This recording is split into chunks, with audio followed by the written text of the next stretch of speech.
ఏదైతే కాశ్మీర్ లోయలో ముఖ్యమైనటువంటిది కుంకుమ పువ్వు. కేర్ ఆఫ్ అంటే కుంకుమ పువ్వుకు కేర్ ఆఫ్ కాశ్మీర్ లోయ అని చెప్పవచ్చు. అట్లాంటి ఈ కాశ్మీర్ లోయలో పహల్గామ్ ఏప్రిల్ 22లో జరిగినటువంటి ఉగ్రదాడికి సంబంధించి చాలామంది కూడా ఇటు భారతదేశంలో ఉన్నటువంటి చాలామంది కొత్తగా వివాహం చేసుకొని వెళ్ళిన వారు, పిల్లలతో సరదాగా గడుపుదామని వెళ్ళిన వారు, ఫ్రెండ్స్తో ఎంజాయ్ చేస్తామని వెళ్ళిన వారు చాలామంది ఉన్నారు. సో ఆ రోజు ఆ ఉగ్రదాడి సంబంధించి జరిగిన ఘటన యావత్ భారతదేశంలో ఉన్నటువంటి ప్రతి ఒక్క మహిళను, ప్రతి ఒక్క పౌరుడిని, భారతదేశంలో ఉన్న ప్రతి ఒక్కరిని ఒక కంట తడి పెట్టించినటువంటి ఘటన ఈ పహల్గామ్ ఘటన. ఎందుకంటే ఆ రోజు జరిగినటువంటి ఆ ఘటనలు, ఆ చిత్రాలు కనుక మనకు విజువల్స్లో చూసినట్టయితే కళ్ళ ముందే తన భర్తలను చంపేసి వాళ్ళ యొక్క సింధూరం అంటే బొట్టును కూడా తూర్పేసినటువంటి పరిస్థితి అక్కడ జరిగిన ఘటన. సో ఈ ఆపరేషన్ సింధూర్ అనే పేరు పెట్టడానికి గల కారణం కనుక చూస్తే భారతదేశ సాంప్రదాయం ప్రకారం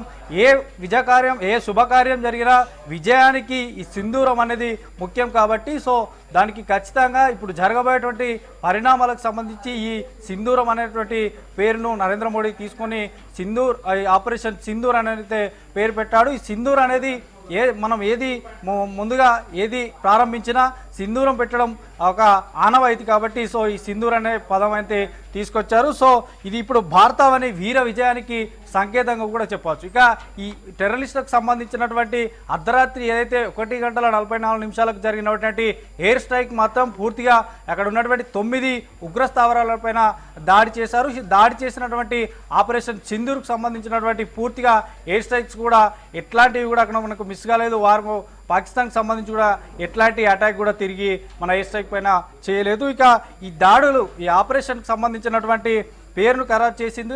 పహల్గామ్ దాడిలో ఉగ్రవాదులు ఏదైతే పురుషుల్ని మాత్రమే టార్గెట్ చేసి వారి ప్రాణాలను కూడా తీసినటువంటి పరిస్థితి. సో పహల్గామ్లో తమ కళ్ళ ముందే తమ భర్తలు అక్కడ కుప్పకూలినటువంటి పరిస్థితి. సో మగవాళ్ళని ఎక్కువగా అక్కడ ఉన్నటువంటి చంపేసి వాళ్ళ మాంగ్యాలను కూడా ఏదైతే మంగళసూత్రాలు, మహిళలో మెడలో ఉన్నటువంటి మంగళసూత్రాలను కూడా తెంపినేసినటువంటి చిత్రాలు కూడా మనకి కళ్ళ ముందే కనిపిస్తున్నాయి. సో వీరందరికీ విజయానికి సాంకేతంగానే ఈ ఆపరేషన్ సింధూర్ అనే నామకరణం అయితే చేసినటువంటి పరిస్థితి. ఇక మొదట ఇదేదైతే ఈ మట్టుబెట్టిన ఆపరేషన్కి సంబంధించినటువంటి 9 క్యాంపులకు సంబంధించి కూడా దాదాపు భారతదేశంలో ఉన్నటువంటి బార్డర్లో ఎల్ఓసికి సంబంధించిన ఏదైతే నియంత్రణ రేఖ నుండే ఈ దాడి చేసినట్టు తెలుస్తుంది. సో పూర్తిగా కూడా పాకిస్తాన్ లోపలికి వెళ్లకుండానే ఈ పూర్తిగా కూడా దాడి చేశారు. సో అక్కడ ఏ ఒక్క పౌరునికి కానీ కార్మికి సంబంధించి ఎట్లాంటి అటాక్ చేయలేదు, కానీ కేవలం ఉగ్రవాదులు, ఉగ్ర స్థావరాలపైన ఈ అటాక్ చేశారు. సో పహల్గామ్ దాడిలో ఎన్నో కుటుంబాలు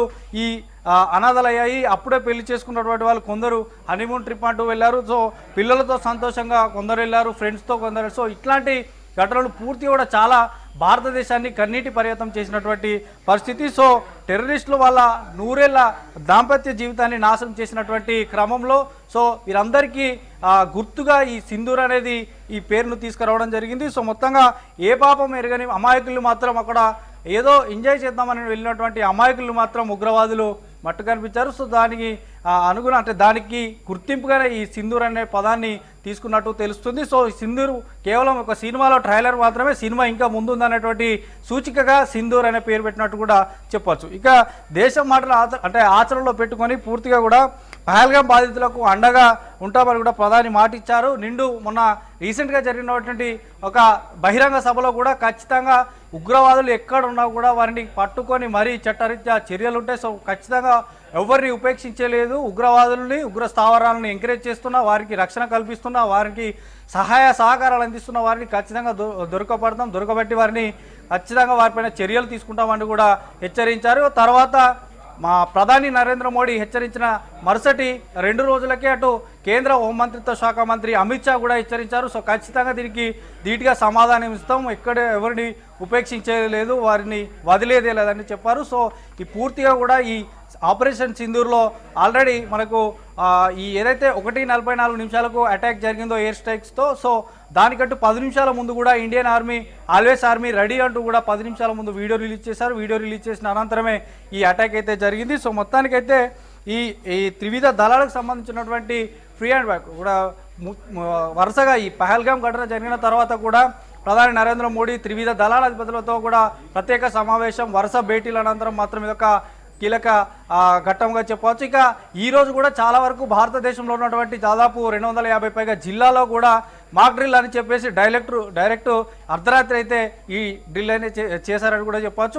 బయట మనకు సోషల్ మీడియాలో కూడా మేమ్స్ వస్తున్నాయి. ఏంటంటే ఈరోజు భారతదేశ వ్యాప్తంగా కొన్ని ప్రాంతాల్లో మాక్ డ్రిల్ అని చెప్పేసి డైరెక్ట్ అర్ధరాత్రే ఈ పాకిస్తాన్ పైనటువంటి ఉగ్ర స్థావరాలపైన ఈ ఎయిర్ స్ట్రైక్ అయితే చేశారంటూ కూడా మేము చేస్తున్నారు. So that is Modi power, that is కేంద్ర ప్రభుత్వం తీసుకున్న నిర్ణయం కూడా అంటూ కూడా చెప్తున్నటువంటి పరిస్థితి. సో మొత్తానికైతే ఈ ఇండియన్ నేవీకి సంబంధించి కానీ, ఎయిర్ ఫోర్స్కి సంబంధించి కానీ, భారత ఆర్మీకి సంబంధించి కానీ పూర్తిగా కూడా త్రివిధ దళాలు అలర్ట్ అయినాయి. ఇక్కడ ఎల్ఓకి సంబంధించినటువంటి విద్యా సంస్థలు క్లోజ్ చేశారు. తర్వాత పూర్తిగా కూడా ఎయిర్పోర్ట్లు కూడా ఉత్తర భారతదేశంలో ఉన్నటువంటి ఎయిర్పోర్ట్స్ కూడా క్లోజ్ చేశారు. సో ఆపరేషన్ సింధూర్ అనేది కూడా పూర్తిగా ఈ ఏదైతే అక్కడ ఆ పహల్గామ్ ఘటన జరిగిందో అక్కడ జరిగినటువంటి ఘటనకు సంబంధించి అమాయక ప్రజలు ప్రాణాలు పోయాయి కాబట్టి అక్కడ ఉన్నటువంటి మహిళల ఆర్తనాదాలు భారతదేశం వ్యాప్తంగా కన్నీటి పర్యటన చేశాయి కాబట్టి సో వారికి గుర్తుగా వారికి ఏదైనా మనకు ఇంకా ముందు జరగబోయేటువంటి పరిస్థితులకు అనుగుణంగా మొదటగా సింధూరం అనేది పెడుతుంటారు. సో సింధూరం కారణంగానే ఆ సింధూర్ని